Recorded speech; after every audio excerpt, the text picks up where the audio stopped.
Bonjour et bienvenue dans ce nouvel épisode de La Bise, le podcast qui te propose d'analyser les bonnes stratégies business, communication et marketing digital. En format solo ou avec des entrepreneurs qui partagent avec nous leurs problématiques et leurs succès, je te propose d'embarquer à mes côtés pour un méga coup de boost pour ta marque et ta confiance. Au fait, moi c'est Floriane, lilloise de cœur et bretonne d'origine. Fondatrice de Le Boudoir du Biz, je suis consultante et formatrice en marketing digital, communication et en image de marque. Place à ce nouvel épisode et bonne écoute. Bonjour et bienvenue dans ce nouvel épisode de La Bise. Aujourd'hui, on va parler d'oser. Vaste sujet qu'est celui-ci lorsque l'on est à son compte ou lorsqu'on prévoit de sauter le pas de l'entrepreneuriat. Oser quitter un CDI confortable, oser créer sa boîte, oser communiquer dessus, oser se montrer, oser assumer ses choix, oser afficher ses compétences et ses réussites. Notre vie professionnelle est, on peut le dire, intimement rattachée au fait d'oser, ou en tout cas pour ma part et celle de mes clientes. Mais à l'école, on ne nous apprend pas vraiment à oser, et encore moins lorsque l'on arrive dans le salariat. Alors j'ai voulu comprendre pourquoi c'est parfois ou souvent difficile d'oser, alors que c'est primordial pour avancer avec plus de sérénité et développer nos business. Comment on fait pour oser lorsqu'on bloque, lorsqu'on procrastine pour éviter à tout prix de mettre en place une idée géniale qu'on a eue? Comment on dépasse ce genre de blocage? Comment on dépasse la peur du jugement, par exemple, la peur de ne pas être à la hauteur, etc. Toutes ces peurs. Et donc, qui mieux que Aude pour éclairer nos lanternes sur ce vaste sujet qui, je le répète, fait partie de nos quotidiens finalement. Toi qui as autant une approche scientifique que spirituelle, Aude, toi qui accompagnes tant de femmes sur ce sujet, merci beaucoup Aude d'être devant mon micro aujourd'hui et de me recevoir dans ce joli cocon lillois lors d'une courte escale française avant de repartir dans ton pays de cœur, le Népal. Est-ce que pour commencer, tu peux te présenter, nous dire qui tu es et quel a été ton parcours?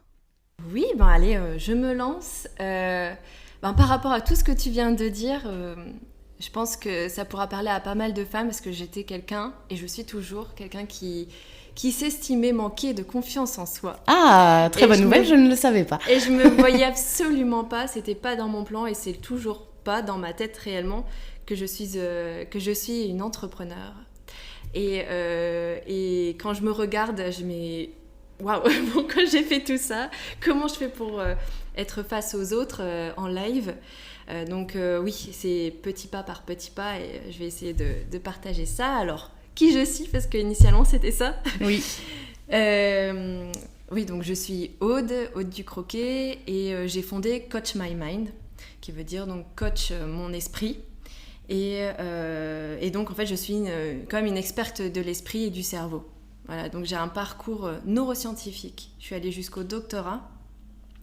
Et j'ai embrayé directement après mon doctorat vers du coaching. Mais du coaching qui intégrait aussi des notions de neurosciences. Donc c'était comme du coaching, tu vois, du coaching comme on peut apprendre dans n'importe quelle école de coaching. Simplement, venez valider les choses avec les neurosciences, avec plus de compréhension. C'est un parcours hyper atypique quand tu mêles la science et cette partie-là. Ouais. Ouais, ça mêle le développement personnel et les neurosciences, sachant que tout le monde peut devenir coach, admettons, dans cette école et dans plein d'autres écoles, sans avoir mon bagage que j'ai eu. Ouais. Moi, ça me permet vraiment de voir les mécanismes de loin. Et surtout, comment passer à travers pour bien écouter son intuition et oser et y aller, écouter son cœur. Voilà. Pour moi, c'est un outil, le cerveau. Et ça, j'ai compris. C'est un milieu quand même très, très particulier. Donc moi, c'était médical. Il y avait des médecins, des professeurs en neurologie, il y avait des pharmaciens, il y avait donc des scientifiques. J'avais un laboratoire hyper ouvert, tu vois. Et ça, c'était hyper intéressant. Mais je me suis sentie rapidement... Là, tu fais le geste étouffé. Ouais, enfermée. Même si à l'intérieur, je sentais que je devais me laisser guider dans cette aventure. Mais c'était pas plus longtemps que ma thèse. Voilà. D'accord. Qu'est-ce qui mène quelqu'un qui fait un doctorat en neurosciences au développement personnel? Est-ce que c'est issu de ton histoire d'enfant, de ton cadre familial, d'une rencontre? Comment on passe d'un truc hyper carré, hyper scientifique et tu t'as fait le signe un peu enfermé au développement personnel et à tout le cadre qui est beaucoup plus ouvert et beaucoup plus spirituel finalement? J'ai toujours eu une foi discrète. D'accord. J'ai toujours eu une foi discrète sans pour autant voir en apparence que j'avais cette foi en moi. Donc j'ai quand même quelque chose d'inné avec ça. Avec le côté, on va dire, plus donc, spirituel. Après, l'idée du coaching m'est venue, je crois que j'étais en licence, donc sciences de la vie de la Terre, initialement. Et j'avais vu une chronique à la télé, et j'avais vu coach de vie, et j'avais vu ce qu'il faisait. Je dis génial, ça c'est trop bien, mais je suis trop jeune. Et toi, il y a peu de temps d'ailleurs, il y a quelques semaines, je me suis dit, ça je prenais comme une croyance limitante. Ouais. Hein, trop jeune, tu vois, t'oses pas, etc. Et ça, je conseille à chacun de pas écouter cette croyance limitante. Par contre, je pense que finalement, c'était un message en moi, de mon intuition, me disant « Attends encore, c'est pas le moment ». Ouais. Ça, j'ai compris que finalement, c'était peut-être pas une croyance limitante, mais c'était plutôt mon intuition qui me parlait. Donc, petit à petit, je vois que dans mon passé, j'avais des intuitions qui m'ont fait tenir jusqu'au doctorat, admettons, et qui me servent aujourd'hui d'une certaine mesure, qui parfois m'échappe encore, mais voilà. Donc ta question c'était oui comment oui j'ai comme une foi en moi subtile et simple. Ouais. Tu vois, je suis jamais partie dans des trucs paranormaux par exemple. D'accord. Mais quand on me disait des sujets comme le Reiki, je crois que j'étais en première année de licence, on m'en avait parlé et j'ai trouvé ça génial. Direct ça m'a parlé. Tout de suite j'ai compris que c'était vrai. Okay. Tu vois ? Ouais. Tout de suite. Et donc il y a des messages, des connaissances comme ça que j'entends. Et qui sont évidents. Je sais que c'est vrai. Ok. Voilà. Okay. Une fois que tu valides cette école de coaching, il se passe quoi ? En fait, quand tu as une formation de coaching, tu peux devenir coach directement et tu accompagnes les personnes pour avancer dans leur vie. Tu poses... Le coach, il a vraiment... C'est l'art du questionnement. Le coach certifié, tu vas dire ? Coach certifié, oui. Oui, précise-le. Oui, le Alors, coach... parce que, petite précision, c'est que je vais peut-être te laisser en parler, mais beaucoup de gens aujourd'hui utilisent le mot coach, mais la grande majorité des gens qui utilisent le mot coach ne sont pas formés ou certifiés. Est-ce que tu veux peut-être faire une petite parenthèse sur le sujet, parce que je trouve ça vraiment important. T'as raison, c'est vrai. Oui. C'est pourquoi je suis pas... je suis à l'aise avec coach My Mind ou je suis coach de vie parce que ça reflète quand même vraiment ce que je fais. J'accompagne les personnes dans tous les moments de vie. J'apporte de l'éclairage en général. Oui, mais par contre, on peut coacher, ça a un côté de motiver à côté pour quelque chose. Par exemple, pour la communication, pour le bien-être, nutrition. Voilà. Que le coach, le réel coach, on va dire ça, il apprend à bien questionner, à être neutre. Et ça, je regrette un peu ça, je t'avoue, et j'avais même envie de faire une formation là-dessus, mais je me suis dit, il n'y a personne qui va venir. Les thérapeutes, les personnes qui sont dans le bien-être, tu vois, en général, qui veulent accompagner les personnes, manquent souvent de neutralité. Et c'est très important, tous les mots qu'on emploie pendant les séances, parce que ça crée une mémoire dans la tête des gens, et ils peuvent s'en souvenir à vie. Et si tu dis, par exemple, je sais pas... Qu'est-ce que ça pourrait être ? On va jamais dire tu es nul. Il faut que tu fasses ça. Paf, la personne pourra le prendre pour elle. Ouais. À part que tu es en train de créer encore une obligation. Et c'est quand même pas le but du coach. Il reste neutre. La posture neutre, elle est pas facile à apprendre. Mais la formation de coach, une bonne formation, t'apprends à être coach et donc à être neutre, poser les bonnes questions. Et ça aide en général pour toutes les spécialités dans lesquelles tu as envie d'être. D'accord, ok. Ouais, ça, c'est un grand liant. Merci pour cette précision qui me paraissait vraiment capitale, on va dire. Oui. Tu valides ton école et du coup, tu disais, tu te lances dans l'accompagnement individuel directement, c'est ça ? Oui, moi j'ai... Sur l'île ? Sur l'île. D'abord, j'étais dans des coworking. Ouais. Si on a peut-être qu'ils vont m'écouter, ils vont se dire... tu peux leur faire coucou. Dans des coworking pendant je sais plus combien de temps. Mais après, j'ai eu un bureau aussi privatisé dans un coworking. Ouais, j'ai évolué petit à petit. Je me suis tout de suite formée après à autre chose, à une machine. Ah oui, c'est vrai, exact. Qui permettait de mesurer, qui permet toujours d'ailleurs, de mesurer la forme mentale, émotionnelle et physique, et donc énergétique. Et je pouvais avoir un bilan vraiment de la personne, et c'était vraiment extraordinaire. Hein. C'est juste que, vu que j'ai changé de vie, j'ai fait des choix et je m'en suis séparée. Et donc c'était aussi une porte d'entrée pour venir me voir, c'était d'avoir un bilan sur soi juste en ayant la fréquence de la personne. Mais en général, quand même, j'étais là pour plutôt l'accompagnement de la personne. Donc voilà, j'étais coach de vie, je parlais de confiance en soi, je parlais de tous ces sujets qu'on va sûrement aborder. Et après, tu as une grosse évolution dans ta vie pro. Donc, tu as eu aussi ton cabinet à la Madeleine, quand même. Oui. Et après, t'avais oublié ? Ouais. Ah oui. Et après, t'as enchaîné et t'as vraiment donné un autre rebond sur ta carrière, même si je sais que t'aimes pas que j'emploie ce type de mots parce que tu t'y plais pas, tu n'étais pas très à l'aise. Non, mais si. T'as donné un rebond et t'as proposé d'autres types d'accompagnement. Est-ce que tu peux revenir sur ce que tu fais aujourd'hui et sur quel type d'accompagnement ? Et puis à quoi ressemble ta vie aujourd'hui ? Parce qu'elle a quand même sacrément évolué.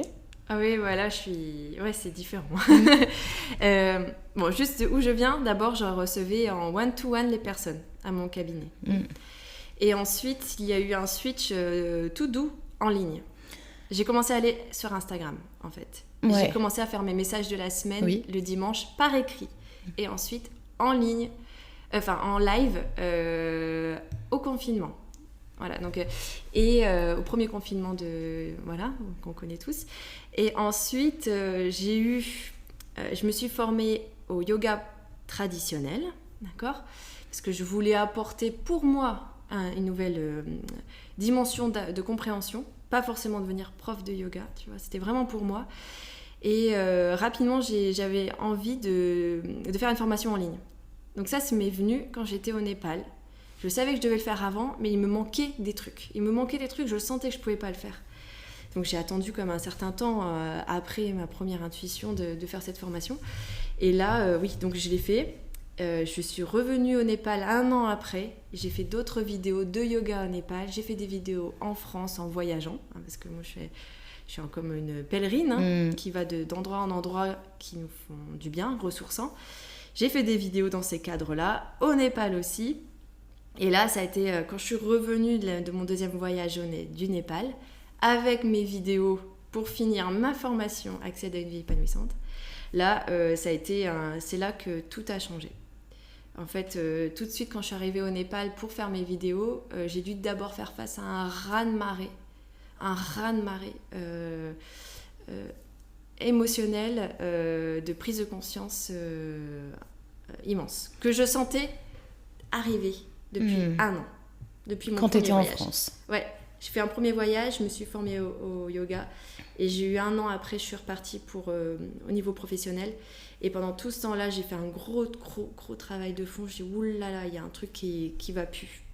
Et j'ai essayé de vraiment être sage et d'être... parce que je suis réfléchie quand même, je suis posée, tu vois, je suis pas impulsive. J'écoute mes intuitions, mais je suis pas impulsive. Et j'ai dit, bon d'accord, une chose à la fois, je fais mon travail, je vais faire ce qui me guide. Et là, après mon deuxième voyage au Népal, j'ai sorti tout de suite ma formation. Et je savais aussi que j'allais revenir au Népal. Okay.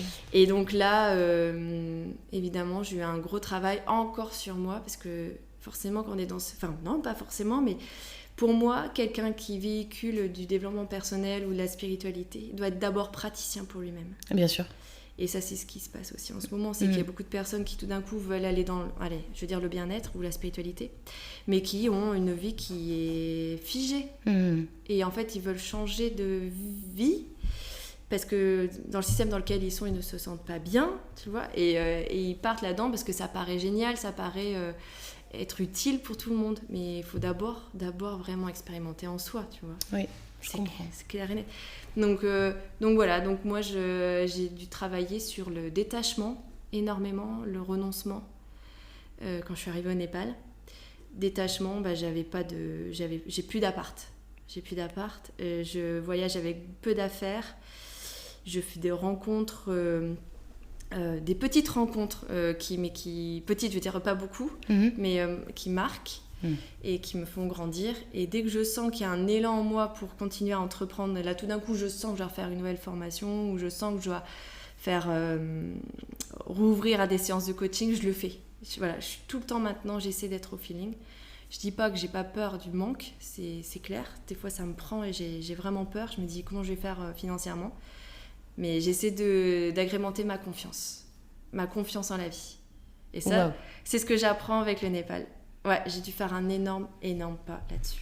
En quoi ça te permet d'apprendre cette notion-là au Népal et pas en France? Alors toi, ça va te paraître évident, mais moi qui ne connais pas le Népal ou juste par photo, qu'est-ce qui te pousse au Népal à passer à l'action plus facilement ou à faire davantage confiance à ton instinct ou alors à travailler plus sur toi?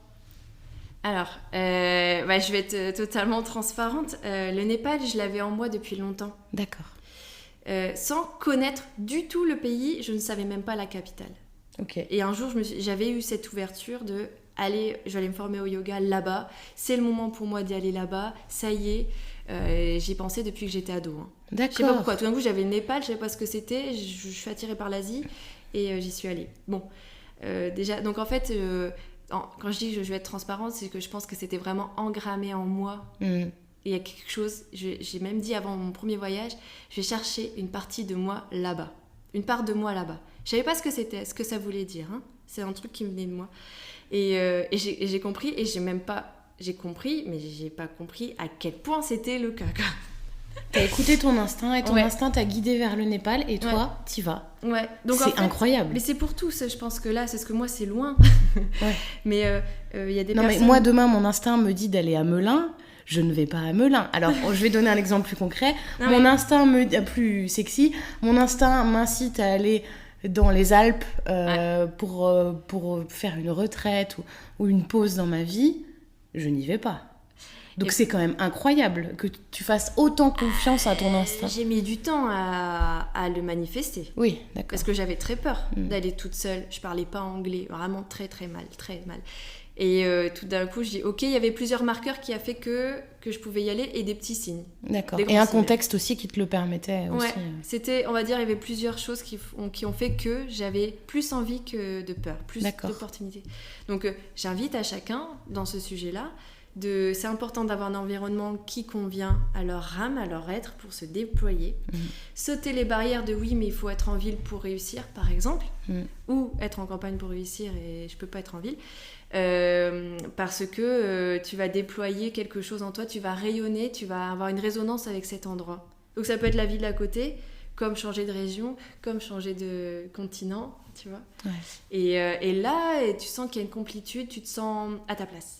Et ça aide forcément pour ton entreprise. Il faut faire confiance à comment ça va prendre le tournant. Ouais. Donc, mon entreprise, clairement, suit mon évolution. Et tu vois, je commençais le en ligne et j'ai senti que je devais faire cette formation en ligne. Et maintenant, ça me permet de continuer à faire mes services d'une autre manière, mais loin. Oui, et de vivre où tu veux, mais de continuer à faire grandir ton entreprise. Et donc oui, après le Népal... Et puis on va pas se le cacher, c'est un vrai sujet, la formation en ligne. Moi, je le vois aussi au quotidien, c'est-à-dire que c'est hyper enrichissant d'accompagner individuellement, c'est aussi très fatigant.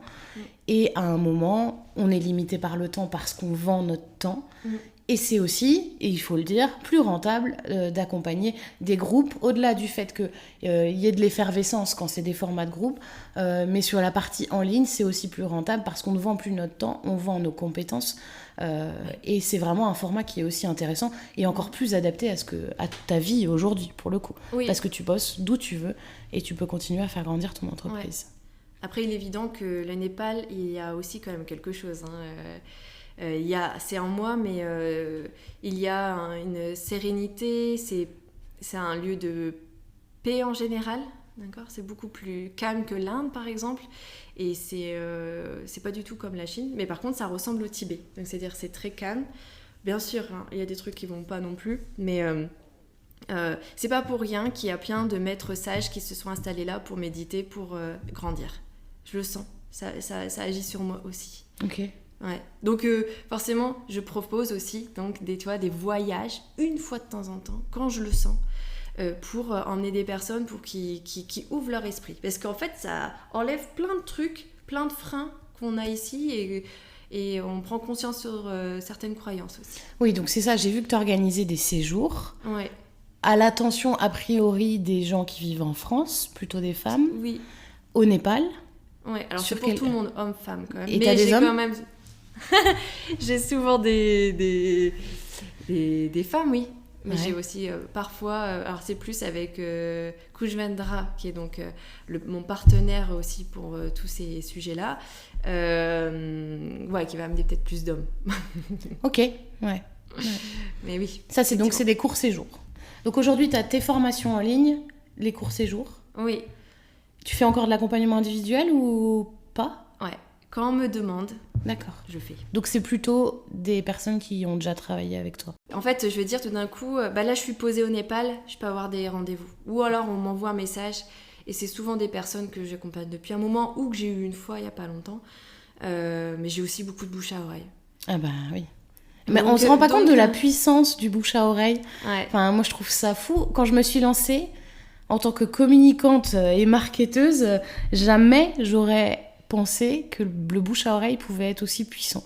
Et je le vois aujourd'hui, moi c'est bien 60% de mes clientes qui viennent par le bouche à oreille. Oui. C'est quand même génial. Oui. Mais de toute façon, c'est flatteur aussi pour toi. Parce que quand on est satisfait quand on a travaillé avec quelqu'un, en tout cas sur ces pratiques liées au bien-être, etc., et qu'on est satisfait, on en parle forcément aux autres. Ouais. Donc c'est flatteur pour toi parce que ça veut dire qu'on est content. Ouais. Quand les gens viennent et te disent bah moi j'ai une copine qui t'a vu, ça lui a fait un bien fou, j'aimerais bien te voir aussi, quelle meilleure page de pub que ça, pour l'ego et pour l'efficacité. Donc c'est génial, franchement. Chapeau. Je suis pas surprise. Non, parce que ce que j'ai pas précisé, c'est que j'ai vu Aude plusieurs fois sur des aspects pro et perso, et évidemment, je fais partie de ces gens qui font partie de son groupe de fans et de groupies. C'est vrai, hein. Elle est modeste, mais on est pas mal à être des groupies. Revenons du coup à nos moutons. Oui. Donc aujourd'hui, on peut dire que ta vie est plutôt au Népal et entre le Népal et la France. Ouais. Que ton activité aujourd'hui, c'est des formations en ligne et des séjours sur place. La thématique des formations en ligne, aujourd'hui, t'as quoi ? T'as accès à une vie épanouissante que j'ai testée et validée grandement. Et quoi d'autre ?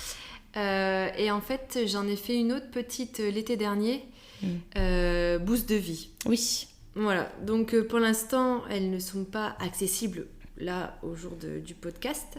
Mais c'est dès que je le sens, je fais. Et là, j'ai refait des vidéos au Cambodge, parce que je suis allée au Cambodge. Il y a eu quelque chose aussi, un genre d'appel là-bas. Et j'ai fait quelques vidéos, donc là, il faut que je mature le truc. C'est-à-dire que j'arrive pas à... Je suis obligée de faire avec mon rythme. J'arrive pas à délivrer quelque chose comme ça. C'est le rythme qui te correspond, de toute façon. Donc je dis à chaque fois, je vais faire une vidéo, elle sort par exemple en janvier, et en fait, ça se passe pas. Donc ça, je suis un peu frustrée avec ce genre de choses. Faut apprendre la patience. Et mais bon, donc là, il y a accès à une vie épanouissante, qui est pour moi... une grande base massive. Je pense que là, il faut que j'améliore peut-être comment intégrer la routine dans sa vie. Je crois que pour celles qui ont pris en cours de route, voilà. Donc je vais leur rendre peut-être un peu plus autonome cette formation-là. Voilà. Et Boost de vie, là je suis en train aussi de maturer un sujet parce que c'était changer les petites choses du quotidien, par exemple améliorer la qualité de son eau, quels sont nos besoins, nos relations. C'est des sujets vastes, mais très importants pour vraiment améliorer la qualité de vie au quotidien pour tout le monde, tu vois. Ok, c'est beau. Ouais. Félicitations. Ouais. Après, je fais des retraites aussi, parfois. Oui, c'est vrai. Ouais. En France. D'accord, ok. Ouais. Et t'en avais fait une à Chartres ? Chartres, ouais. D'accord, merci pour tout ça. On va passer dans le vif du sujet aujourd'hui. Je voulais aussi, au-delà du fait de savoir comment t'avais construit Coach My Mind, où est-ce que t'en étais aujourd'hui, il y a un sujet qui est très récurrent avec mes clientes et avec moi d'ailleurs, hein, je fais partie des personnes qui ont ce souci, entre guillemets, et je pense d'ailleurs que c'est peut-être même le cas de toutes les femmes entrepreneurs et peut-être même le cas de tous les entrepreneurs, c'est qu'à un moment ou à un autre, ou tout le temps, c'est vraiment difficile d'oser. Alors j'ai donné quelques exemples en introduction, oser passer à l'action, oser entreprendre, oser quitter le confort du salariat, voilà. quels sont les sujets que tu as le plus rencontrés auprès des femmes que tu as accompagnées? Et je précise bien des femmes parce que je pense que c'est pas vraiment les mêmes problématiques, quoique. Et particulièrement professionnellement. Alors, faire la différence, le distinguo entre femmes et hommes, c'est vrai quand même, j'ai bien remarqué. Les hommes, ils vont plus vite en action, parce que plus vite en action, et c'est une généralité là, attention, mais ils vont aussi moins s'arrêter pour se poser et se remettre en question. Alors ils vont le faire, hein, mais la femme va beaucoup se poser de questions qui fait qu'on n'ose pas. Voilà, donc c'est pourquoi j'explique ça. Ouais. Donc il y a un juste milieu, on a tous ce côté aussi, ce masculin en nous pour mettre en œuvre. J'ai remarqué que les femmes n'étaient pas forcément au bon endroit l'action, tu vois. Donc par exemple, elles vont passer beaucoup de temps à se donner des obligations familiales qu'elles pourraient partager, admettons, pour pouvoir laisser la place justement à leur intuition. La femme d'aujourd'hui, en général, a du mal à écouter son intuition, ou alors les femmes qui veulent entreprendre, elles ont une intuition tellement forte sans qu'il y ait un élan qui les mène vers quelque chose, mais elles n'osent pas parce que, oui, on peut manquer d'argent, ça c'est le cas. Souvent en France, on me dit la condition pour pouvoir changer de voie, c'est d'avoir la rupture conventionnelle. Oui, bien sûr. On me le dit tout le temps. Je veux pas passer à côté. Et on peut le comprendre.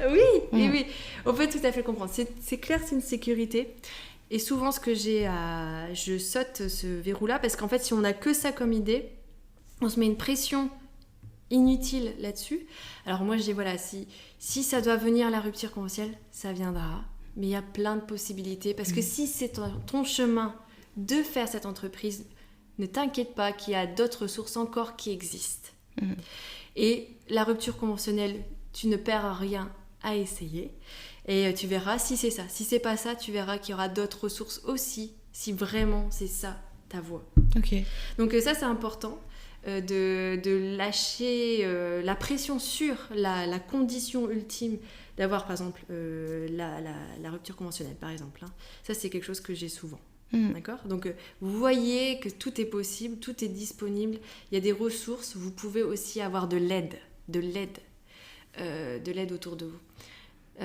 Quels sont les autres sujets que j'ai ? Souvent, j'ai des personnes aussi qui ont une idée et c'est très éparpillé. Oui.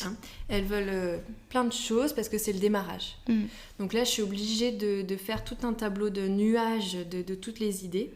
Que j'ai fait avec toi d'ailleurs. Voilà, tu vois, ça c'est quelque chose. Entrepreneuse, je fais pas ça tout le temps, c'est vraiment entrepreneuse. Ça. Entrepreneuse, je sais pas. Voilà, et après on fait confiance que là où la petite graine doit germer, va germer. Et ce qui est important, c'est on a parfois une idée et elle est grande cette idée et on veut aller tout de suite là. Alors surtout tester avant. Ça, on va l'entendre souvent, hein. Mais oser, tout est possible, mais pas avec tous les paramètres que tu penses faire, avec lesquels tu penses faire. Par exemple, tu veux un lieu tout de suite, tu veux trouver une associée ou un associé, tu veux, je sais pas moi. Gagner le même salaire que quand on était dans le salariat tout de suite. Donc d'abord, essaie et tu vas voir, ça va te permettre de faire un retour sur ce que tu ne veux pas et de savoir ta cible. Donc, faut oser, par exemple... avant de faire ma formation en ligne, j'ai eu tout d'un coup cet élan de faire les ateliers de Wonder Woman. Donc c'était des ateliers sages avec tout un process. Et là, donc j'ai accueilli des femmes. J'avais pas d'espace le soir parce que tout ferme le soir. Et je vais faire dans le hall de mon bureau. Voilà, j'ai demandé au propriétaire, il a dit oui. C'était un peu... je préparais toutes les chaises, etc. Mais en fait, ça s'est très bien fait. J'ai reçu pendant plein de soirs des femmes. Et ça m'a préparée, je suis sûre, pour ma formation en ligne. Parce que la formation en ligne, je l'avais déjà en tête. Par petits pas, donc. Par petits pas. Faites. Ouais. Et n'attendez pas que tout soit parfait. Essayez des petits formats d'abord. Et ça va construire la confiance en soi. Et on ose de plus en plus. Et souvent, l'idée vient. Tu vois, l'idée, elle est là. Et il ne faut pas l'arrêter. Ça peut être original. Ça peut être très simple. Très, très bonne leçon pour le coup. Ouais. C'est que du coup, selon toi, et je crois pouvoir dire que je suis vraiment sûre que tu as raison, puisque je vis vraiment ça en ce moment, c'est que quand tu as un objectif final qui te paraît un peu démesuré, dans le sens où tu n'oses pas aller directement vers cet objectif final, la solution, c'est d'oser des formules ou des formats intermédiaires pour gagner confiance en toi, voir si ça fonctionne, si tu es bien aussi sur ces formules intermédiaires ou ces formats intermédiaires. Toi, pour le coup, c'était un format intermédiaire pour avancer et du coup construire ta confiance en toi et du coup, à l'issue, avoir cet objectif et pour ton cas, ta formation en ligne. C'est bien ça ? Ouais. Et ça apporte aussi autre chose. Moi, ça m'a donné de la matière pour discuter sur Instagram, naturellement. Et donc, ça te rend soit plus visible et ça anime.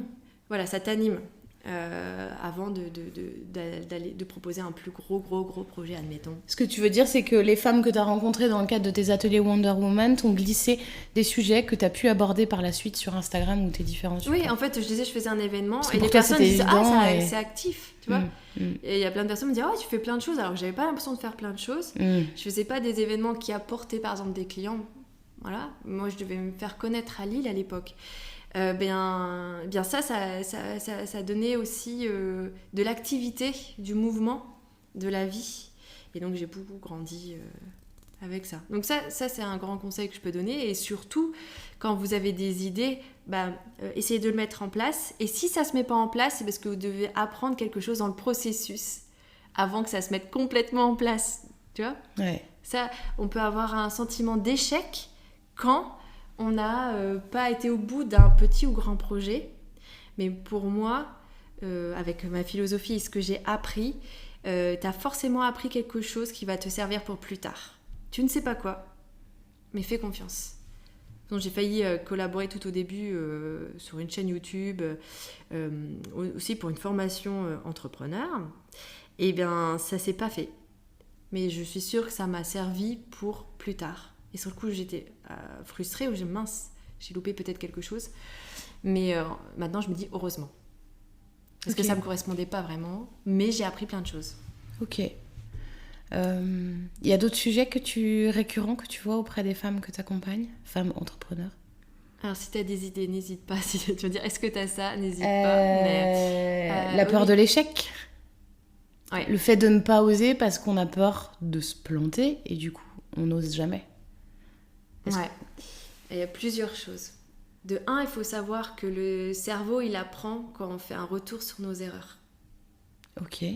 S'il nous arrive jamais d'échecs ou d'erreurs ou de bugs, on n'apprend pas. On avance sans de retour, on va jamais s'en rendre compte. Vous voyez, elle dit comme moi que l'échec, ce sont des expériences. Échec, c'est expérience. Ouais. En fait, on va dire que c'est une erreur qui te permet de vraiment de réajuster quelque chose dans ta vie. Alors ça, c'est important. C'est que, admettons, si tu fais... il y a deux façons de voir. Il y en a une, pour moi, tout est juste, tout ce qui t'arrive, ça te permet d'avancer. D'accord ? Après, il y en a qui restent tête baissée, et pourtant, ils savent bien que ça ne va pas. Là, ça devient un échec, on va dire un échec, parce qu'en fait, on ne s'arrête pas en disant « Mais non, j'ai quelque chose à changer, j'ai une alerte, je dois rediriger mon activité. » D'ailleurs, ça va peut-être faire changer un peu l'activité. Parce que la vie est bien faite. C'est que là, tu vas comprendre ce qui te va pas, ce qui va. Et on va toujours chercher à rectifier pour que ça soit juste pour toi, que tu ailles sur ton chemin. Donc, Dieu merci, il y a des fois, tu peux voir les bugs, on va dire des bugs, et ça te permet de raligner et d'aller là où tu es le plus juste. Peut-être que tu n'avais pas pensé à ça, mais cet événement t'a permis de comprendre que en fait, il y a peut-être un petit virage à prendre et dans ça, tu seras meilleur. Le challenge, là, c'est d'être en mesure de prendre du recul. Tout à fait. Et comme tu parlais d'avoir la tête baissée, c'est vraiment ça, de peut-être sortir un peu de la scène et de se dire, ok, qu'est-ce que l'univers me transmet. Tu t'entraînes ton esprit à te dire, si je vis ça, c'est que j'ai quelque chose à apprendre. Et c'est sûrement plus profond que l'apparence. Donc si on a du mal à voir plus haut, parce qu'il faut prendre au moins une double hauteur. Donc par exemple, moi je vais aider à voir quel est le sens, qu'est-ce que tu dois vraiment apprendre de ça, si on a du mal. et voir comme une opportunité de améliorer la situation. Ok. Donc ça, c'est un état d'esprit où on voit le verre plutôt plein, parce que c'est le cas, et c'est même plus que ça. C'est une opportunité pour toi de rectifier et d'apprendre et d'être encore plus sage. Dès que je suis en période difficile, où je suis challengée, il y a des choses qui se passent, je me dis que je sais que je vais ressortir, mais carrément plus grande. J'essaie de me dire ça. Au début, il y a les émotions, il faut les laisser passer, tu vois. Tu dis, bon, il se passe quelque chose, j'ai une émotion, donc il y a quelque chose qui se passe. Et ensuite, tu te dis, mais je vais forcément en ressortir très, très grande, et ça prendra le temps que ça doit prendre. Et je sais qu'après, ça va être aligné, encore plus aligné à qui je suis. Ok. T'es en train de nous faire une leçon de vie incroyable. Pour remettre en contexte, j'ai les yeux grands ouverts, la bouche grande ouverte, comme dans les dessins animés. Ok, nous prenons. Et dès que ça va pas, vous dites « Ok, ça va pas », en gros. Mais là, il y a quelque chose que soit j'ai pas encore vu, ou soit j'ai en face de moi vraiment une solution que j'ai pas envie de voir, mais que je dois prendre. Tu vois, il peut avoir ça. Donc tout est juste. Vous allez être encore plus grande et plus sage après ça. Heureusement, on respire entre deux, hein. Mais c'est comme ça. On ne peut pas dire, hein, la vie c'est haut et bas. Mais les bas, ils sont pas des bas où on fait rien et on devient rien. C'est des bas souvent qui nous amènent vraiment une lumière incroyable. Et qui nous font grandir. Ah ouais. Ah oui, c'est exceptionnel. Ok. Ces moments-là. Est-ce que tu as aussi, je pense que oui, la peur de ne pas être à la hauteur ou le syndrome de l'imposteur? C'est peut-être même le sujet que tu as le plus. Oui, je l'ai pour moi aussi. Hein. Oui, je me doute, car tu es un humain, malgré qu'on puisse se dire que tu es une warrior, tu es aussi un humain. Alors, là, ce qu'on peut se dire, on rééduque son esprit, hein, tu vois, parce qu'on peut vite partir dans la mentalisation. Donc, syndrome de l'imposteur, c'est ça? Et t'es pas à la hauteur. Alors là, on est très nombreux sur cette planète, d'accord? Et si tu es guidé à partir sur cette activité-là, ou à faire ce genre de choses en général, et que tu dois être au service de quelqu'un, d'une personne ou de plein de personnes, il y aura toujours des personnes qui seront en résonance avec toi, et tu vas apporter des solutions, ou quelque chose, une énergie pour ces personnes-là. D'accord? Donc, dis-toi que si tu ne te sens pas à la hauteur, moi je le vois plutôt où il y a des personnes qui ont la même fréquence que toi, qui ont besoin de ta fréquence pour se réajuster, et donc tu vas aider ces personnes-là. Admettons, dans ta compétence, tu es tout au moins à un niveau intermédiaire ou avancé, ou expert, ou maître, tu vois. Mais tu as des personnes débutantes qui vont venir te voir. Donc tu auras toujours à apprendre des choses. Tu n'as pas besoin d'être maître pour apprendre des choses à des débutants. Donc tu auras toujours des choses à apporter. Si tu démarres, admettons, une activité, tu te dis oui, mais j'ai pas encore tout ce qu'il me faut. Et bah, tu as toujours assez pour quelqu'un. Et cette personne, elle aura besoin de ton énergie de débutante dans ton activité, admettons, pour grandir. Oui, et ça fait écho à quelque chose d'important, selon moi, c'est de ne pas se comparer à des personnes qui sont au chapitre 25 de l'entrepreneuriat, alors que toi, tu es au chapitre 2, parce que ça te fait plus de mal qu'autre chose. Et d'ailleurs, moi, c'est ce que je conseille quand j'ai mes clientes qui se sentent pas bien par rapport à d'autres personnes qui ont la même activité, mais qui ont une plus grosse communauté, qui sont plus visibles, qui génèrent plus de chiffre d'affaires probablement. C'est de prendre du recul et de se dire oui, mais elle a commencé il y a 5 ans, donc il y a 4 ans, elle était à mon stade en fait. Et l'autre truc aussi, c'est quand on suit des personnes qui ont la même activité que nous, et qu'on se rend compte que certaines en tout cas nous créent une espèce de boule au ventre. En fait, désabonnez-vous. Juste, ne vous faites pas du mal comme ça, ça ne sert à rien. Suivez des personnes qui vous inspirent, qui font probablement la même chose que vous, mais surtout pas de la même manière et pas avec la même personnalité. Et même si c'est le même contenu, il n'y aura pas les mêmes énergies, t'en parlais juste avant, il n'y aura pas la même personnalité, il n'y aura pas le même positionnement. Moi, sur mon cas, il y a des femmes qui sont très working girl. Je souris parce qu'on en a déjà parlé ensemble. Il y a des nanas qui ont un positionnement très working girl, qui vont être en tailleur, très pimpées, voilà, très girl boss finalement. Moi, je suis pas du tout sur ce positionnement-là. Et du coup, je me retrouve comme ça aujourd'hui aussi, à me dire, mais ça sert à rien que je me compare à elle, parce qu'on n'attirera pas les mêmes personnes.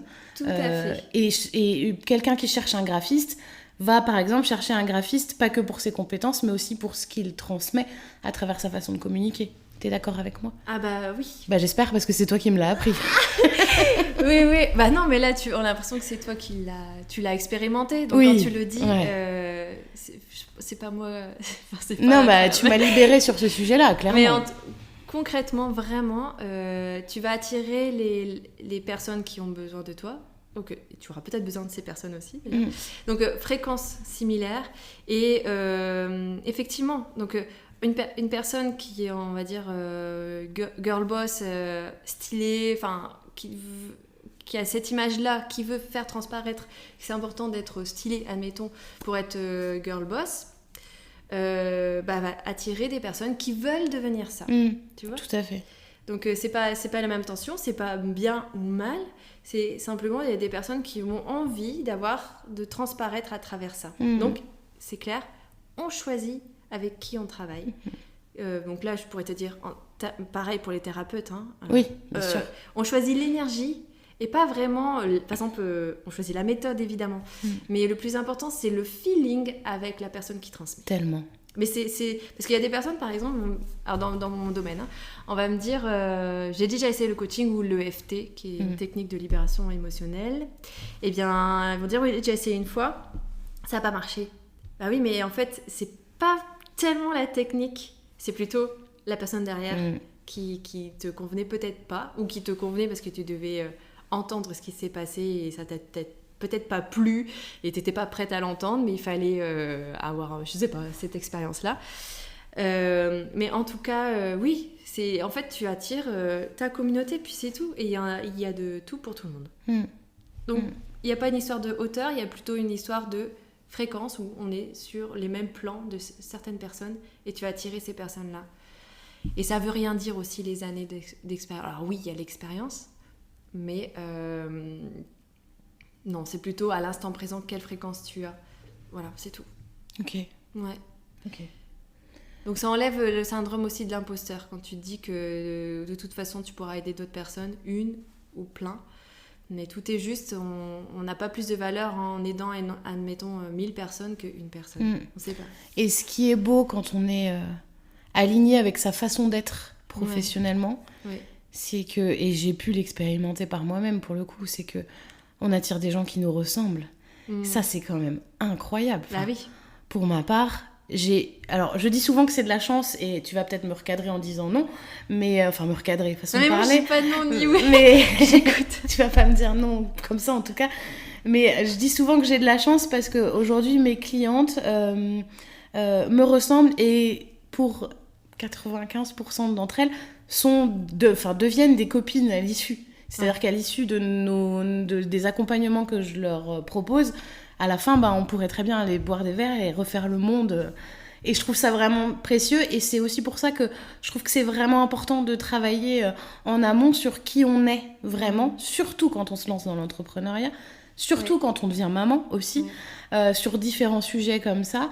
C'est vraiment important de travailler sur soi pour savoir ce qui est vraiment important pour nous, quel positionnement on va mettre en place, enfin quel positionnement on a, et quel type de personne, quelle est notre cliente idéale, pardon d'utiliser ce terme si marketé, mais qui est pourtant si important, parce que ça permet aussi du coup de se sentir plus en confiance et de mettre un peu de côté de temps en temps, même si on ne s'en sépare jamais selon moi, ce petit syndrome de l'imposteur, ou ce gros syndrome de l'imposteur. Ce qui est hyper important, c'est de surtout avoir des valeurs communes, donc d'être clair avec les valeurs que tu veux transmettre à ce moment-là de ta vie. Donc ta clientèle, on va dire, évolue avec toi aussi. Hein, elle va évoluer avec toi, donc il faut accepter aussi les départs. Et ça, c'est pas facile. Non. Hein, souvent, on a envie d'être aimé de tous, et on comprend pas parce qu'on met le cœur sur la table. Quoi. Hein, et c'est dur. Hein, quand vraiment, c'est une mission au fond de nous, hein, parce qu'il y en a, ils font pour avoir de l'argent, hein, puis c'est tout. Sûr. Mais je pense pas que ça soit ceux qui nous écoutent là. Mais en tout cas, il faut accepter que les vibrations changent, nos fréquences changent au fur et à mesure du temps, et donc il se peut que il y ait des personnes qui partent de notre aussi en tant que follower ou cliente, et ils peuvent revenir aussi. J'ai eu le cas hier. D'accord. Par exemple, j'étais très étonnée. Quelqu'un qui est revenu vers toi. Ouais. Et c'est parce que je crois que les fréquences, à un moment donné, naturellement, hein, ça s'est pas fait genre non, pas du tout. Naturellement, il y a eu un retour comme ça, j'ai pas vu venir, et elle non plus, tu vois. Et tac, hop, on se recontacte. On est d'accord que ça se passe aussi dans la vie personnelle, ça. Si on sort de l'entrepreneuriat, ces connexions amicales, puisque du coup là on va plus parler de clients, ça peut arriver aussi que on se sépare de certaines personnes et qu'elles reviennent ou pas. Et finalement, c'est un peu le parallèle entre la vie pro et la vie perso, c'est que ce genre de situation arrive dans les deux. Ouais. Ok. C'est entreprendre, finalement, la vie d'entrepreneuse ou la vie en général. On entreprend notre vie en chaque instant, en tout ce qu'on fait. Là, c'est ce qu'on parle d'activités qui vont sûrement nous rapporter de l'argent. Hein, donc, il faut aussi travailler sur la notion d'argent. Bien sûr. Dont on parle pas assez finalement, parce que c'est bien mignon, parce que certains aujourd'hui étalent leur chiffre d'affaires, à tort ou à raison d'ailleurs, peu importe. Et vrai chiffre ou faux chiffre d'ailleurs, peu importe aussi. Mais il y a une relation à l'argent qu'on ne nous a pas appris au moment où on se lance dans l'entrepreneuriat, effectivement. Ça, t'as ce genre de problèmes aussi qui reviennent Ah oui, en général, les personnes sous-estiment énormément... Par exemple, elles vont demander très peu d'argent. Ouais. Très peu, alors c'est pas que c'est peu ou beaucoup, c'est plus, on sent que ça les met en difficulté. C'est là le problème. Si ça les met en difficulté, c'est qu'il faut changer quelque chose. Par exemple, une personne qui fait des prestations très peu chères, mais c'est parce qu'elle a une retraite, c'est tout. Enfin, tu vois, c'est juste, c'est comme ça, tu vois. Donc, par contre, il faut oser avoir le prix qui nous vient spontanément à l'esprit. Ça, c'est ce que tout ce qui vient à l'esprit spontanément avec le cœur, c'est ok. C'est tout ce qu'on met par-dessus, le jugement des autres et tout, qui nous désaxe. Voyez vraiment l'argent comme actuellement, pour la société dans laquelle on est, un moyen d'échange, c'est ce qu'on voit partout. C'est-à-dire que les gens, moi je le vois comme ça, les gens ne savent pas comment montrer leur gratitude et leur amour. Ils ont l'impression de rien pouvoir donner d'eux. Donc ils donnent de l'argent. Et c'est ça la valeur. D'accord. Tu vois ? Ouais. Ça, c'est comme ça un peu en ce moment. Il n'y a pas que ça. Hein ? Tu vois, je vais recevoir de l'argent, mais des fois je ne reçois pas que ça, ou d'ailleurs je ne reçois pas d'argent, mais je reçois tellement d'autres choses. Donc il faut vraiment voir l'abondance en général. Et oui, à un moment donné, tu as besoin d'argent pour toi, pour pouvoir aussi chercher tes fruits et légumes pour pouvoir manger. Bien sûr. Donc c'est un moyen aussi, c'est une de formes d'amour. Alors, je dis pas qu'il faut aimer l'argent, mais c'est une forme de pouvoir donner, d'échange à un moment donné dans la société dans laquelle on est. C'est parce que c'est incrusté dedans. Donc voilà. Donc ok, c'est normal de demander de l'argent. Voilà, c'est tout. Je trouve ça intéressant cette notion de fixer son... Genre, j'ai pas noté comment tu l'as dit, mais fixer son prix... en fonction de ce qui vient. En fonction de ce qui vient. Parce que moi, du coup, j'ai pas du tout la même approche, évidemment.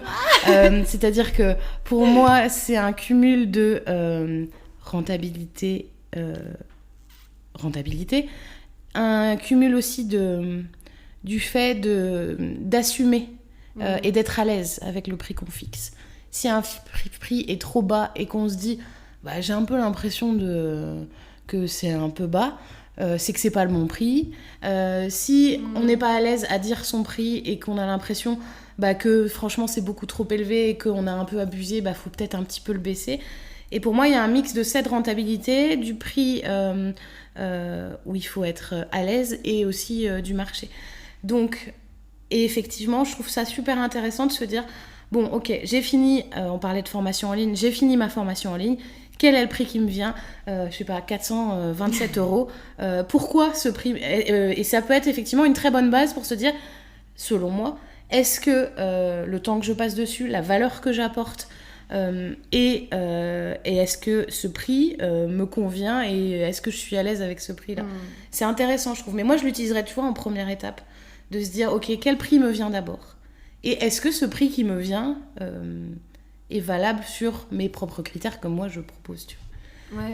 Alors, je peux... Ouais, je t'en prie. Alors, il n'y a pas de bonne, mauvaise méthode. Tout est lié, tu vois, exactement. Là, tu viens de relier la méthode.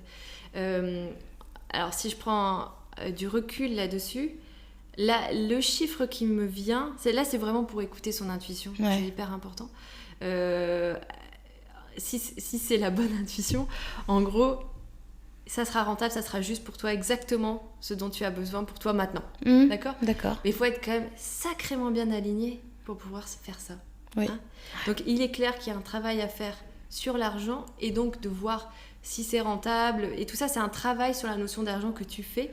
Et on a tous, je connais peu de personnes qui n'ont pas ce recul sur l'argent. Et le travail que tu proposes, pour moi, je le sens, c'est que ça permet de dépasser des barrières, de réajuster en fonction de ce qui est important, de faire un travail là-dessus. Parce qu'il y a des personnes, ce sera peut-être démesuré, ils vont demander beaucoup d'argent. Combien de personnes, je vois beaucoup de coachs gagnent beaucoup d'argent, avec 6 zéros et tout. C'est mon combat du moment. T'es là, ok. Et puis t'as ceux qui vont pas oser du tout faire des prix. Et donc là, oui, le premier est juste, mais moi j'ai dû travailler là-dessus aussi. Au début, on m'a dit, tu sais, t'es docteur en neurosciences. Non, donc tu dois demander 120 € par machin, et même plus. Tu vois ? Et alors j'essaie d'augmenter. Enfin bon, bref, tu vois, tout est juste.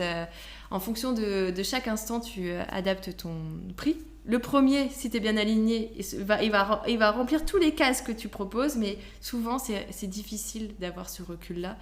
Et ça permet de faire un travail sur l'argent et aussi un travail sur la valeur de soi. Enfin, en fait, concrètement, ce processus-là, en tant qu'entrepreneur, nous fait grandir aussi là-dessus.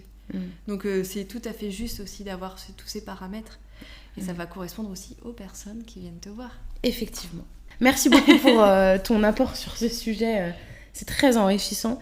J'ai proposé à mes abonnés sur Instagram de te poser des questions, sans dévoiler qui tu étais dans un premier temps, mais en dévoilant ton métier. Et j'ai pioché 3 questions. Est-ce que tu es d'accord d'y répondre ? Allez. Première question. J'ai toujours peur d'organiser des choses, alors je suppose que c'est des événements, et que personne ne s'inscrive. Comment est-ce que je peux faire pour dépasser ça ? Alors, toujours avec ma philosophie, moi, ce que je me dirais à moi, d'accord ? Ça m'arrive tout le temps. Moi, c'est surtout, je me dis, si j'engage de l'argent pour louer des choses et que je peux pas le remplir, tu vois, moi, j'ai ça, par exemple, ça va être compliqué. Alors, j'en parlerai, je le dis très très souvent, mais tout est juste. Donc, si tu as l'élan de le faire, tout sera fluide pour faire l'événement.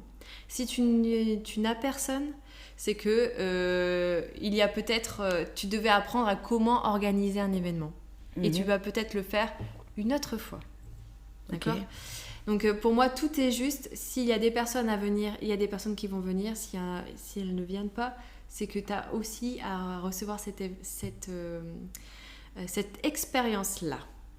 Donc d'accord. C'est une expérience. C'est une expérience de toute façon. Mais si tu es guidé à le faire, fais-le. Et fais confiance que ça se mettra en place. Si ça doit se mettre en place, c'est pas un échec de pas avoir beaucoup de monde. Et si tu dois avoir que 4 personnes alors que tu pensais 25, fais confiance que c'était parce que tu devais être totalement focus sur ces 4 personnes. C'est ce qui m'est arrivé aussi déjà. D'accord ? Et que tu ne pouvais pas être focus sur ces 4 personnes parce que tu ne pouvais pas gérer en fait 25. Ok. Voilà, pour moi, je vois ça comme ça. C'est qu'en fait, tu pensais 25 pour avoir, peut-être plus d'argent, pour certaines personnes, ça va être ça, ou pour le donner au maximum des personnes, ou parce que c'est la capacité de la salle. Oui, mais en fait, t'étais peut-être pas en énergie de pouvoir gérer 25 personnes en réalité. Donc, de manière très juste, le plan divin, le plan intérieur te dit mais oui, mais Micheline, c'est 5 personnes, et ces 5 personnes, tu auras donné vraiment ton énergie à ces 5 personnes-là. Ok Micheline. Merci pour cette bonne question, Micheline alias Caro. Deuxième question, moi je n'ose pas par peur du regard des autres, toujours peur que l'on me juge. Alors effectivement, il y a cette fameuse peur du jugement. Bah oui. Alors, moi déjà de 1, les personnes qui te jugent ne t'aiment pas pour qui tu es. Donc si tu prends des décisions qui correspondent à ton cœur, à qui tu veux être, eh bien toutes les personnes qui t'aiment vont te regarder et vont t'encourager, ou alors projeter leur peur sur toi. Ça arrive souvent quand même. Mais dis-toi que ça leur appartient. Ils vont forcément comprendre à un moment donné, tu vois. Et en général, elles te laissent faire, celles qui t'aiment. Mais bon, voilà, par exemple, la famille vont projeter des peurs et t'es lié à elles, donc quoi faire. Mais tu te préserves d'elles. D'abord, tu dis aux personnes qui t'aiment et tu oses. Et le regard des autres, donc ça permet aussi d'écarter quelque part les personnes qui sont dans le jugement, d'accord ? Et moi j'ai pas envie d'avoir des personnes autour de moi qui me jugent, d'accord ? Donc autant être toi-même, et je veux qu'on m'aime pour qui je suis aussi, donc autant montrer qui tu es, comme ça tu auras des personnes qui vont autour de toi qui vont t'aimer pour qui tu es. Mais si tu n'oses pas et que tu restes dans les lignes en fait qui ne te correspondent pas, on va dire le chemin classique mais qui te correspond pas, par exemple tu vas rester dans le CDI parce qu'on te dit de rester dans le CDI, voilà, l'exemple un peu bateau, tu vas attirer des personnes tu vas rester avec des personnes qui t'oppressent, qui veulent rester dans ce système de CDI eux aussi. Mais par contre si tu montres que tu veux être dans l'entrepreneuriat, tu vas dans l'entrepreneuriat, ça va déjà un peu les challenger eux, ça va un peu les grandir. Ils vont se poser peut-être des questions, tu seras peut-être un exemple pour eux, donc ose, même s'ils te jugent, et tu vas voir qui t'aime pour qui tu es. Et ça, c'est magnifique. Moi, je veux des personnes qui m'aiment pour qui je suis. Et ceux qui me jugent, tant pis. C'est dur, parce qu'on a envie d'être aimé de tous. Ouais, mais ça fait du bien aussi de faire le tri, je trouve. Bah oui. En fait, on s'allège. On se sent plus libre, carrément. Ouais. Et même si tu fais des erreurs, quelqu'un qui t'aime te regarde, ne te juge pas parce qu'on fait tous des erreurs. Et souvent, c'est simplement des petites ou des grandes rectifications à faire. Donc, ose, n'aie pas peur du jugement, parce que tu te juges, tu vas rester dans l'énergie du jugement. Et c'est justement en sortant de ça que tu auras moins en moins la peur du jugement. Il y a un bon exercice aussi que je trouve très intéressant sur ce sujet, c'est de se demander qui concrètement va mal te juger. Si on reprend l'exemple de Caroline, là, j'ai peur d'organiser quelque chose et que personne ne vienne. Ouais. Est-ce que tu es en mesure de personnifier les gens qui vont te juger ? Et moi, je me dis, parce que j'avais fait l'exercice une fois précédemment, et il y a eu une personne qui m'est apparue, mais une seule. C'est-à-dire que toutes les autres personnes, mes abonnés sur Instagram, etc., je me suis pas sentie mal à l'aise sur ce sujet-là. Mais il y a une personne où je me suis dit, tiens, elle m'apparaît, peut-être qu'elle a un aspect, un côté peut-être un peu... Peut-être qu'il faudrait que je la mette un peu plus de côté dans ma vie. Oui. Et je trouve super intéressant de faire l'exercice et de se demander qui concrètement va aller te juger. Est-ce que tu es en mesure de donner des prénoms sur ces gens-là? Mais c'est super ce que tu dis, je l'ai fait il y a longtemps pour moi. Et je me suis rendu compte que c'était même je me souviens qu'il y avait 2 personnes, c'est parce qu'on m'avait dit quelque chose en soirée qui m'avait fait du mal. Ouais. Et une autre parce que je sais que c'est une personne qui est très gentille mais qui est quand même une commère. Ouais. Un peu. Une commère gentille, mais bon. Donc je me suis dit que je peux être jugée, et c'est vrai qu'on va globaliser la peur du jugement, le regard des autres, mais en fait c'est 1, 2, 3 c'est personnes. Clair. Donc en fait, oui, si tu le actes, tu en prends conscience, comme tu viens de faire, qui est très juste, c'est ce que tu dis.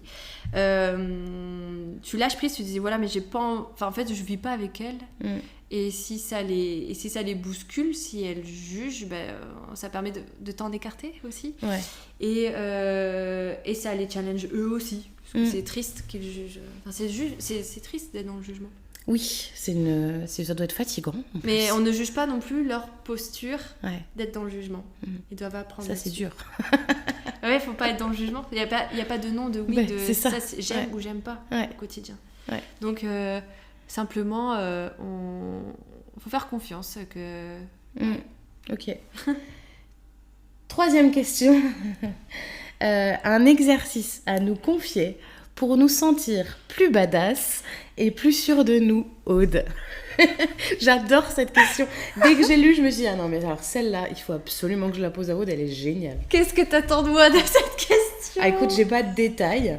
Je pense, quoi qu'il en soit, que les gens qui vont t'écouter au moment où tu vas nous confier cet exercice, quand j'entends ça, vont plus badass, ça fait comme...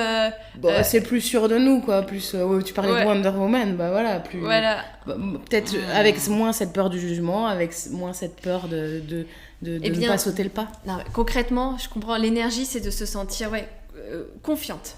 Ancrée. Hein. Donc au démarrage, ce qui aide quand même, c'est les outils. De matérialiser quelque chose. Après, on s'en détache au fur et à mesure. Mais c'est vrai que de concrétiser quelque chose, donc par exemple, c'est d'avoir, alors faut pas dévaliser les magasins, mais avoir une tenue qui te fait sentir badass. Ou un accessoire. Ou, par exemple, moi, je sais que quand je portais du rouge, ça me portait. J'avais comme une énergie de plus d'entreprendre. Tu vois ? D'accord. À l'époque. Je ressens moins, mais là, c'était à l'époque, je me souviens très bien. Mes premières années, c'était ça. C'était, je porte du rouge. Tac. Et ou rouge à lèvres. À fond. C'était, le rouge à lèvres, ça, c'était l'outil qui m'a aidée au début, enfin, les premières années. Là, maintenant, ça me parle plus, tu vois, maintenant, aujourd'hui, parce que j'en ai plus besoin. Je me suis détachée de ça. C'est d'ailleurs pas pour toute votre vie, mais vous vous dites, voilà, ou des lunettes ou quelque chose pour avoir un support qui t'as l'impression d'être protégé par ça, en fait. Donc, ça peut être une tenue de guerrière, admettons. Tu te dis, ouais, ça, c'est ma tenue, tac. Ou mon coup de rouge à lèvres, ou voilà. Sachant que ça reste des actes d'apparence, mais ça permet d'un peu se renforcer son énergie avec soutien, et jusqu'au moment où ça sera plus... Ouais, je suis d'accord, ça n'a rien de superficiel pour le coup, parce que j'étais justement en train de me poser la question, et moi, c'est mes talons, notamment des bottines dorées à talons, histoire de 1, et j'ai trois colliers qui me portent et qui me protègent, tu vois. Voilà, 3 colliers importants qui n'ont pas du tout la même signification, qui ne viennent pas du tout des mêmes créatrices, etc. Et sur le coup, je me dis, tiens, et rouge à lèvres aussi. Et je me dis, tiens, c'est super superficiel. Mais en fait, absolument pas, parce que peu importe au final, puisque ça me permet effectivement de me porter et de me sentir plus forte, effectivement. Tu dois avoir dans ton idée aussi de ne pas être attachée émotionnellement à ça. Après, ça devient qu'est-ce que je fais sans, tu vois ? Oui, si je l'ai pas, alors je vais être naze. Vraiment, tu dis voilà, pour l'instant c'est ça, mais je peux faire sans. Mais voilà, si je peux l'utiliser, voilà, tu te détaches, tu vois, pas être trop attaché émotionnellement. J'ai l'habitude, Aude, de poser des questions récurrentes à mes invités.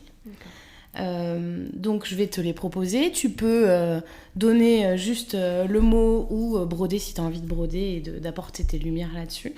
Okay. Est-ce que tu es prête ? Oui. Ton mantra ? Tout est juste. L'accessoire indispensable que tu as toujours sur toi ? Là, c'est justement, il y a l'histoire du détachement, que je travaille énormément. Mais je vais te dire quand même, soit une coquille Saint-Jacques, ou soit une fleur de vie plastifiée ou en feuille. Voilà. Qui est devant nous. Ouais. Ok. Oui, elle est là. Si je peux avoir un truc qui me permet de purifier dans les endroits dans lesquels je ne suis pas, ça me permet de rapidement m'ancrer. Ok. L'objet le plus précieux chez toi et dont tu ne te sépareras jamais. Alors, encore une fois, donc t'as compris qu'en gros, j'ai fait un gros travail là-dessus. Oui, et puis t'es entre la France et le Népal, reprécisons-le. Oui, je suis entre la France et le Népal. Forcément, j'ai quand même des attaches émotionnelles, mais je me rends compte que je peux faire sans. Donc, ma première idée, quand même, c'est mon cœur, mais ça fait vraiment cliché du coach développement personnel. Tu vas nous expliquer pourquoi. Oui, ouais. Alors, oui, mais parce qu'en fait, mon chez-moi, c'est moi. J'ai nulle part où aller où je me dis, je suis propriétaire. Mais par contre, je suis propriétaire de mon corps, de mon âme, de mon esprit. Et là, je peux pas partir sans mon cœur. Parce qu'il m'a aidé énormément et je l'ai mis en doute beaucoup. Mais il a toujours été là. Je sais pas pourquoi ça m'émeut. Ça te bouleverse. Et c'est celui qui m'a fait sauter les plus grands pas. Merci. Donc voilà, non mais c'est sincère hein, quand je dis le mot. Non, mais ça se voit. Enfin, c'est pas pour dire de faire... non, mais de toute façon, tout le monde a bien compris que tu es particulièrement honnête. Et on sent bien que ça te touche quand tu le dis. Donc, je suis en train de vivre un moment incroyable. Hein. Vous n'avez pas la chance d'avoir Aude en face de moi, mais vous entendez au son de sa voix qu'on vit vraiment un super beau moment. Ton activité la plus réconfortante? Alors, réconfortante. Donc, ça veut pas dire pas préférée, mais c'est celle qui me donne du confort, qui me réconforte quand j'en ai besoin, ou qui me fait du bien. Et ben, c'est boire un café.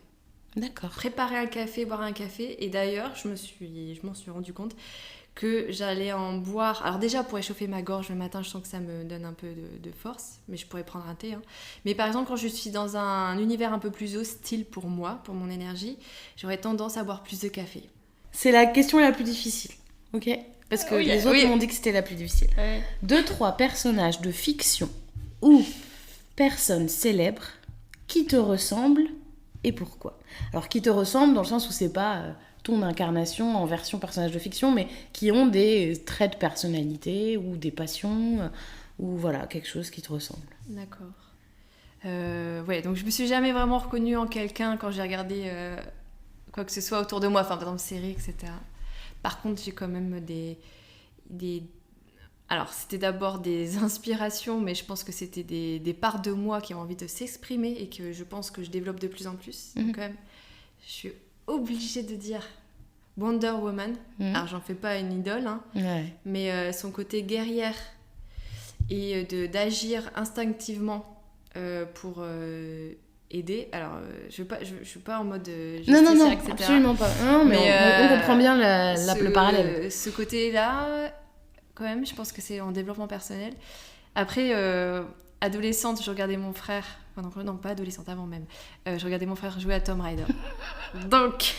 Ça, c'est beaucoup plus improbable, déjà. Il fut un temps où je faisais le carnaval de Dunkerque et j'étais déguisée en ça. Donc là, c'est probablement parce que j'avais besoin de me sentir peut-être féminine, j'en sais rien.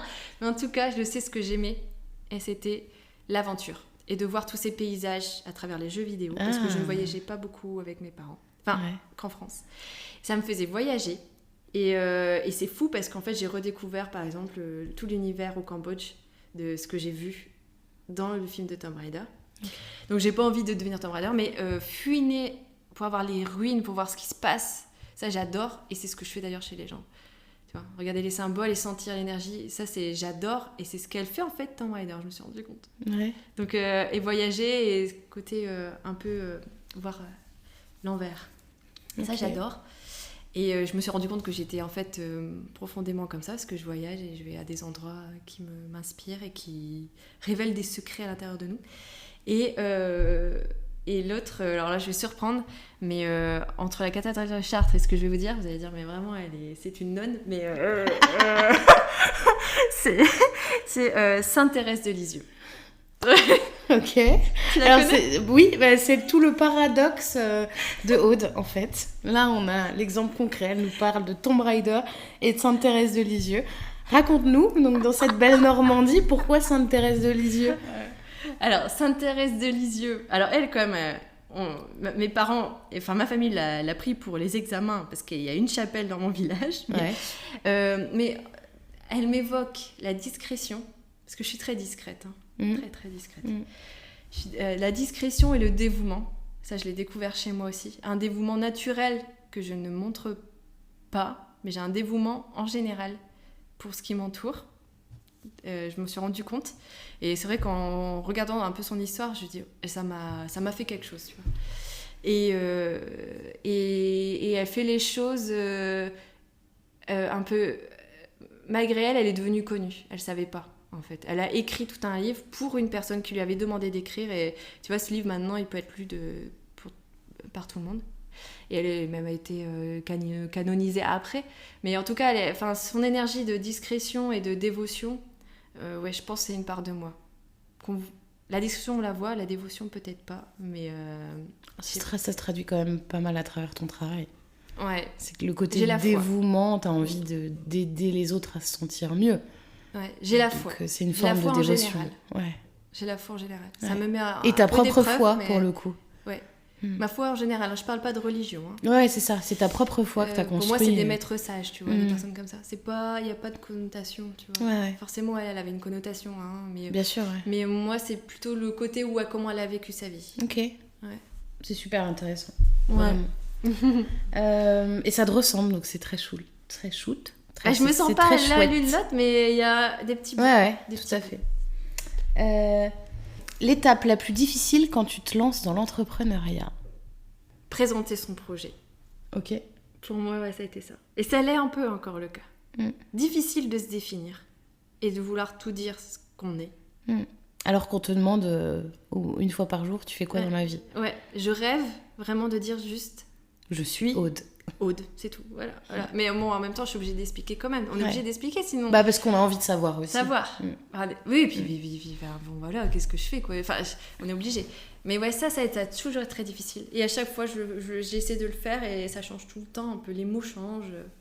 Ça, c'est dur. Et puis, de oser le dire, forcément. Ça veut dire se présenter, ça veut dire de le dire. Il y a un exercice très sympa à faire. Je sais pas si tu as des enfants autour de toi qui ont, à partir de 5 ans et un peu plus...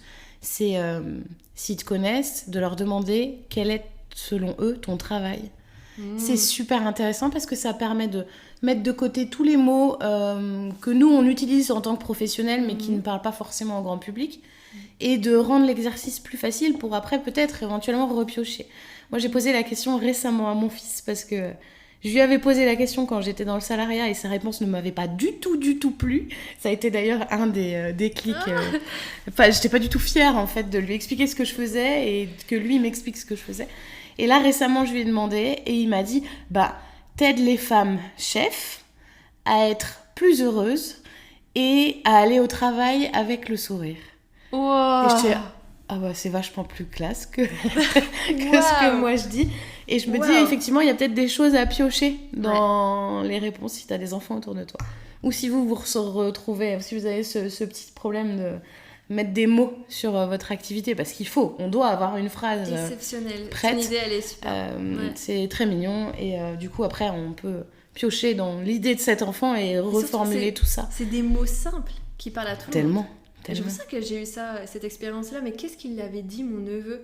Je pense qu'il avait dit que j'aidais les gens à être mieux. Je pense qu'il avait dit un truc plus simple. Oui, ouais. Et autre chose qui m'avait surpris et qui était bien, mais j'ai oublié. Tu vois. Ouais. Je lui ai demandé. Et après, il m'a dit qu'il avait oublié de dire que c'était à être plus connu et avoir plus de sous. Bon, donc il y a tout et rien à prendre. Mais c'est très vrai, en fait, au final, tu vois. C'est juste qu'on l'assume pas. Mais c'est très vrai. Donc, merci, Augustin, si tu écoutes cet épisode. Car je pense que tu l'écouteras. Ta plus grande fierté côté pro et un fail à nous partager? Je vais dire... plus grande fierté, c'est accéder à une vie épanouissante. Qui m'a...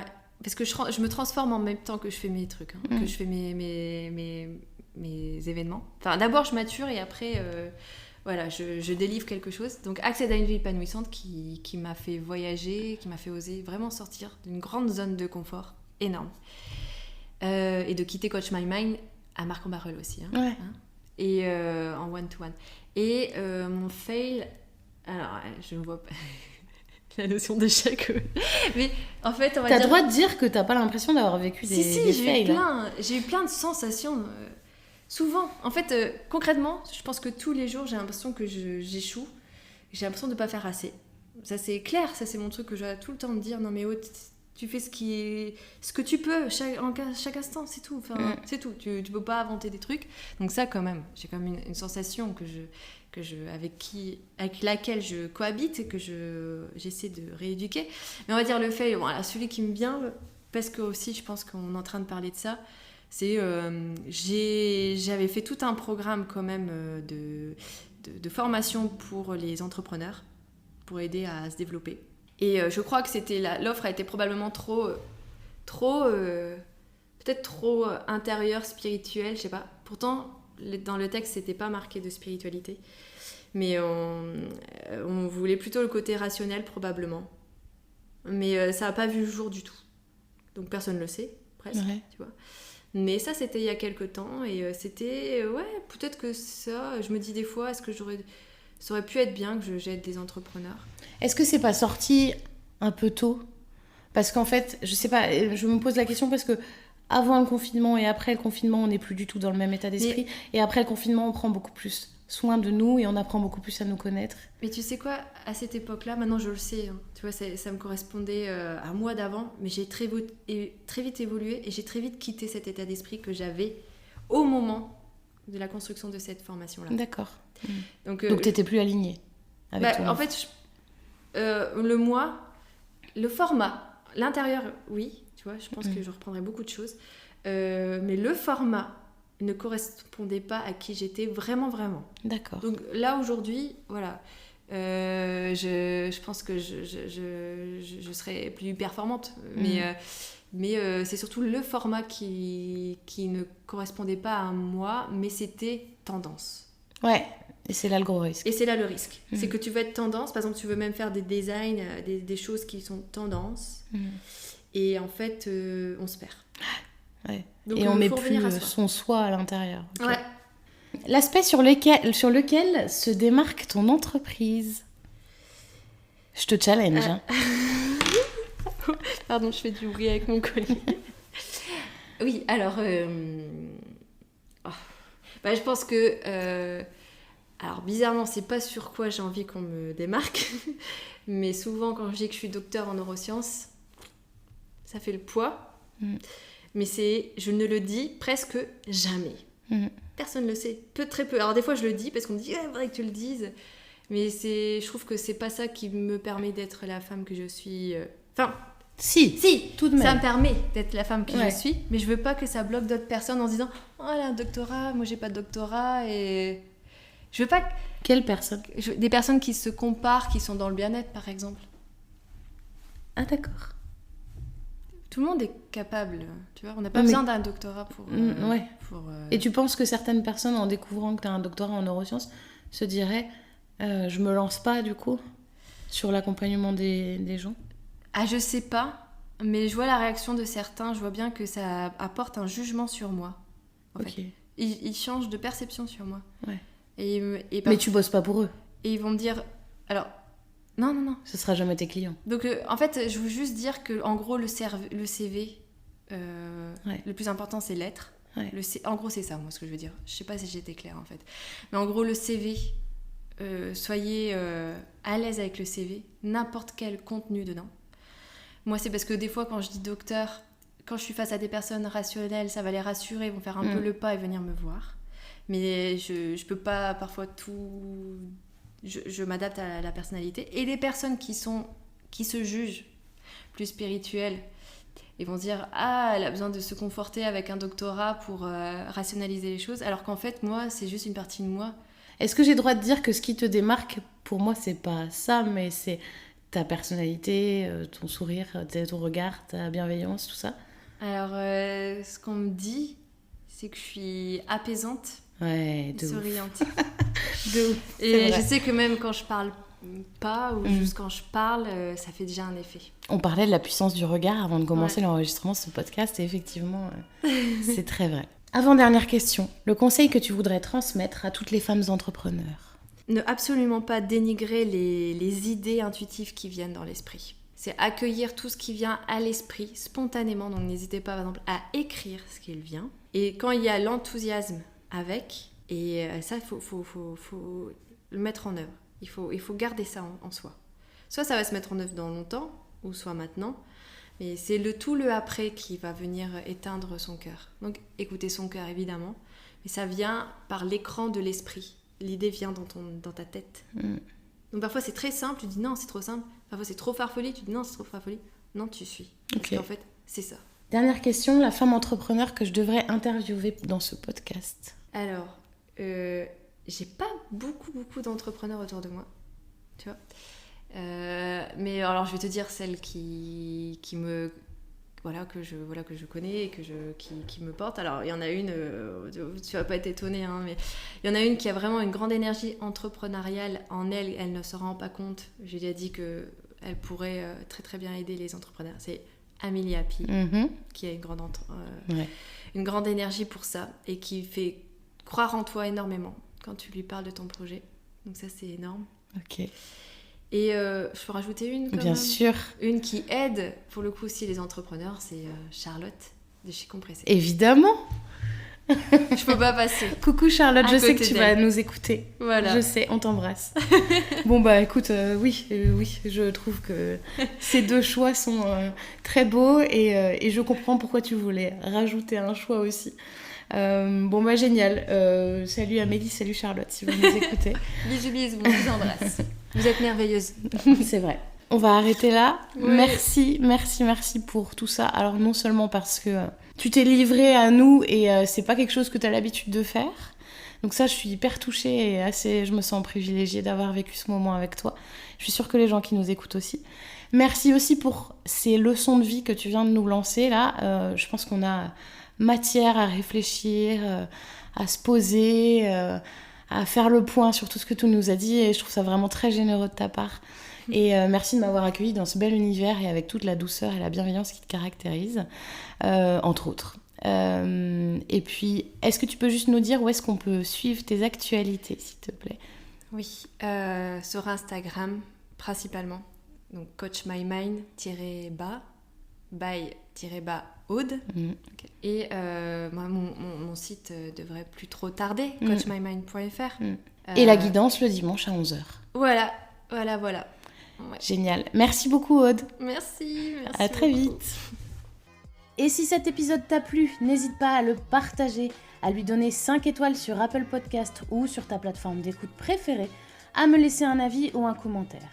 Et tu peux bien sûr le relayer sur les réseaux sociaux. Pourquoi ? Parce que la production de podcast, c'est autant de kiff que de temps. Alors n'hésite pas à m'encourager, à en faire autant avec toutes les émissions que tu aimes. À très vite et la bise.